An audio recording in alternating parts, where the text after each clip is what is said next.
right, welcome back into another episode of FireWolves Fill-Up. I'm Alex LeMay. That's head coach Glenn Clark. And coach, it's kind of cold. What do you think we warm it up with some tea and coffee? I'm in. I'm all in, Alex. All right, let's do it. All right, we'll start out. Last time we did one of these, coach, it was before the season. And we were talking about getting ready for Vegas, starting the party, getting the season going. And now I sit here, if I told you through 7 weeks, but 6 games, you would double your win total from last season, what would you say, or what would your reaction be? I would have said that was very difficult to do. I mean, I know how hard it is to win any game in the NLL, so, to have those kind of statements, I certainly wouldn't have made it before the season, that's for sure. I mean, we would have been happy with getting back to a 3-3, 4-2 type of thing, because there was a lot of unknowns when we talked last time, right? We thought we had some talent coming into the organization, which we knew we did have, but you're not always sure how fast that's going to translate and gel. And it's been good. It's been great. It's been an exciting start. Yeah, what's been the most exciting, rewarding part for you, kind of with this quick turnaround and how this team's kind of performed? Well, we always were pretty confident in, obviously, Dougie and our defense. Last year I think was a bit of an anomaly just with the injuries into key pieces. Getting Joe Nardella back with, not only his possessions and his face-offs, but his defensive excellence has been important. But our offense, we've obviously been scoring at a clip that we haven't seen maybe ever with this group. So we've scored ourselves out of some problems, and that's been a big difference in our success. We were losing games 11-7, 10-8 last year, and now we're consistently getting above that 11-12 threshold, which makes a difference. So now we want to talk about a little bit of the things that have been going on that maybe people want to learn a little bit more about. I know you talked about this on the radio this week, but the dog mask. Yeah. That's kind of taken off on social media a little bit. Fans love it. I know the players love it. You want to give a backstory of kind of how that came about and then what's behind it? Well, it's always a player initiative. So every year, the captains, I task the captains group, they come up with what the player of the game award trophy is going to be. So I don't even know until the first game. So I was surprised when the first game comes out. I don't know what it's going to be. And it wasn't their first game this year. Yeah, that's right. They didn't make it to Vegas. Yeah, that's right. They left it back at home. So we had to wait a week. But it's just something that the captains group thinks is sort of something they want to highlight, emblematic of what they want to have endorsed throughout our group. And the dog mask is the dog of the game. Represents sort of tenacity and no quit, and that's what they want to promote within our group. So it usually goes to somebody that has that type of effort and that type of game with that tenacity and that dogged mentality. So it's pretty cool to watch the thought that goes into it, and again, it's from the players, so they own it. They want it to be representative of what they want to project. So it's a cool little. It's every year it's an interesting, it's interesting for us to see what they come up with. It's very cool. If you haven't seen it, check it out on our social platforms. The guys go nuts when the guy puts it on, and they give like a good bark. Some of the guys better than others, but they give a good bark, and it's really entertaining. Yeah, it's pretty cool. It's pretty funny. Now, you guys aren't shy to kind of expressing some fun as well when it comes to the coaching staff, operations staff. You had a cowboy hat in the post game for country night.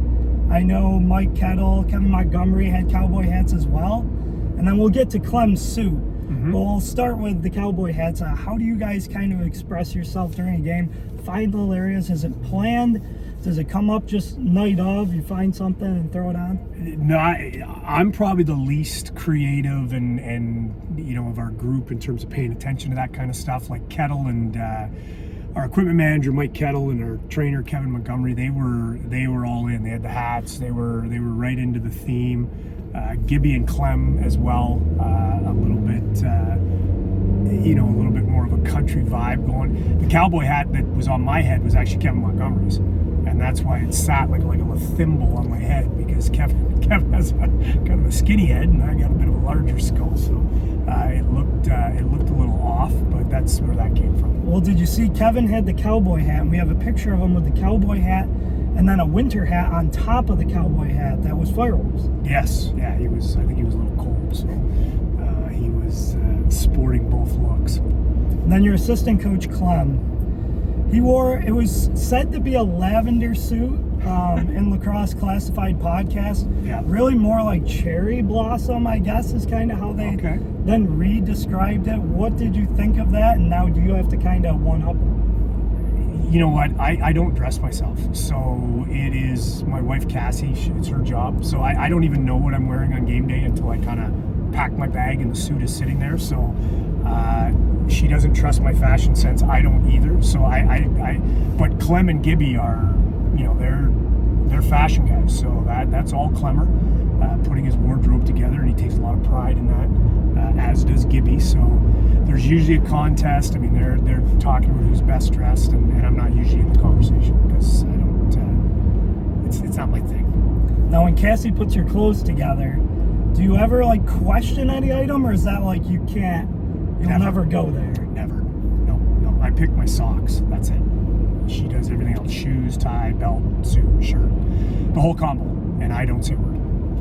It's literally hanging on our closet door, and I just put it in my bag. There you go. I probably wouldn't question either. No, I don't. I'm happy that it gets put together for me, so I don't embarrass myself, and then I just I go with it.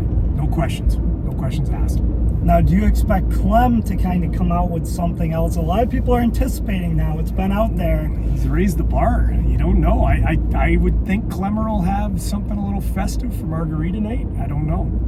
He likes that part of his routine. He likes the fashion end of it and trying to raise the bar from week to week.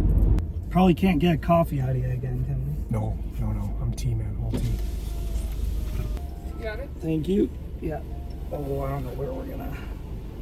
You can put it on the floor down I here. think it's good with the feet. Yeah. What's maybe a funny story you've got from one of these road trips that we might not be aware of? Something that happened, or because going on the road, some things can tend to happen, as you know. Yeah, I mean, more so probably from my playing days. I mean, you know, you settle down a little bit as a coach. There's not as much, I usually just like a glass of wine and head off to bed after the game. So I don't have too many exciting stories. Nothing wrong with that. No, it's how I like to roll these days. But Kevin Montgomery and Mike Kettle are trainers. They usually, or our equipment manager and trainer, they usually like to do something, you know, if we win. I remember, I think we were in Colorado a couple of years ago, and they had this big bowl in the center of the city or something like that. And, you know, Kevin climbed up on it and was riding the bull at about 2 o'clock in the morning, and Kettle was taking video of him. And then we were in Halifax, and they had some other structure like kind of like the Bean in Chicago, and Kevin has somehow got on top of that and was taking. So they always usually do these these locational photo shoots after the game, and it's usually after midnight. So those two guys usually get up to something. The coaching staff's usually a little more mellow. Kind of checks out. I will say that I saw a picture of Kettle and Kevin in like go-karts, and Kettle had like a trophy. There you go. Yeah. That's right. They were doing that last weekend in Georgia, whipping around the go-kart tracks. So they usually get up to something wherever we are, whatever market we're in, and they're sort of they roll together and have some fun. You weren't up for the go-karts, Coach? I was game day, right? I have a fairly strict routine of kind of how I want to do things, and go-karting wasn't one. Go-karting wasn't on the list. No, it didn't fit my timeline, so I avoided that. Maybe next time we could do a FireWolves fell up on the go-kart track. I would be into it. A little tougher to do. As long as it wasn't game day, I'd be into it for sure. That would be something, of course. Mic up the helmets and go for a little ride. We had a little contest. Oh yeah, a little race. Absolutely. So you could get to the finish line first. Yeah. Put a coffee on it. I'm in. Keep an eye out for that one. Maybe add a donut. It'd be a fun day. Add little treats. I will say we can do them on the golf course with golf carts, but you have to wait till the spring for that one. I know you missed the course. Yeah, I do miss the course. I can't wait for the weather to turn and get back at doing that. That'll be a lot of fun. You hit simulators at all, or I because did. I it's the was. season, I was there last week. I went there with a couple of buddies and did it. It was a lot of fun. But yeah, I'll do that a few times during the. Not a ton. I mean, I know some guys who do it every week, kind of almost like a golf league. I just kind of sporadically do it, but I do enjoy it. It's fun. So are you familiar with Barstool? Yep. You know, Jersey Jerry, he's one of their popular figures. Okay. He did a hole-in-one challenge on a simulator. Oh, really? And he wasn't going to stop until he made one on one hole. It was a par 3. Yeah. And it took him over like 20 hours. And he had like 2,400 swings. Holy cow. If you were to do that, Coach, do you think you could do it quicker than 20 hours, or about how long do you think it would take you? I would like to say yes. I mean, hole-in-ones are unusual. I don't know how well it translates on the simulator, but I'm usually pretty good on par 3s. So, in terms of hitting the green and getting in a good spot to make a play on a birdie I'm usually okay at that. So I would hope I could get a little quicker than that with that many repetitions and not having to walk to the green or do anything like that. Yeah, we'll see. I'd be into that if somebody would give me a simulator for that long. I would do that for sure. It became very popular. Like, people were like, I found myself watching at work while I'm working. I'm listening and really watching because I wanted to be there. When he hit it. Yeah. When he made it. And so he did it just for 20 hours, like consecutive. 20 straight. Well, he brought out an air mattress and slept like just outside the simulator. So he did sleep. Good for him. But every other time he was swinging. They had to bring in like a chiropractor. I was gonna say that they were giving him IVs, and it was like a whole thing. It was awesome. I'd give it a shot. You can set that up, Alex. I'd do it. Might be another challenge. I would be in for sure. A challenge we have for our fans, which is pretty cool. I know you're really busy on game days on the bench. It's usually during immediate timeout, right before the third quarter begins. Thanks to Recovery Sports Bar and Grill, it's a minute to wing it. Yeah. I don't know how familiar you are with it, but I've heard, the wings, the chicken wings. Yes. If the FireWolves score in the first minute of the third quarter at home, that fan will win wings for a year. Yes. Free wings. Yeah. How many would you be able to eat in a year if you were able to win free wings? I said about, coming into this, I was thinking about this question. I was thinking about 30 a month, but that's about one a day for a year. Seems like, I don't know if that's a lot. It seems like a lot, so maybe 20 a month. I see, I'm a big wing guy. I could almost eat them every day. So I would have to, because obviously that's not the best thing for you to eat chicken wings every day. So I would have to pull back. I would have to be disciplined. But I would do it at least twice a week and get into 15 or 20 of them because I'm a big chicken wing fan. So about 40 a month, 40 a month? Wings? No, way more than that. I would say 30 a week. Oh, wow. Yeah. For a year. That's a lot. I would get into, I'm a chicken wing guy.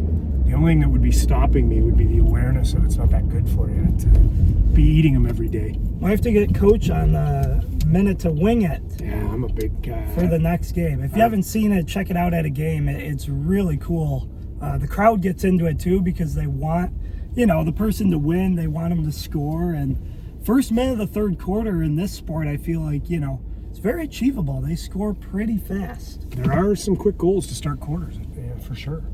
Yeah, that'd be it'd be dangerous for me if I won wings for a year. I would be I think I would indulge a little too much. You wouldn't want to spend money on any other food because it's like my chicken wings are my favorite thing.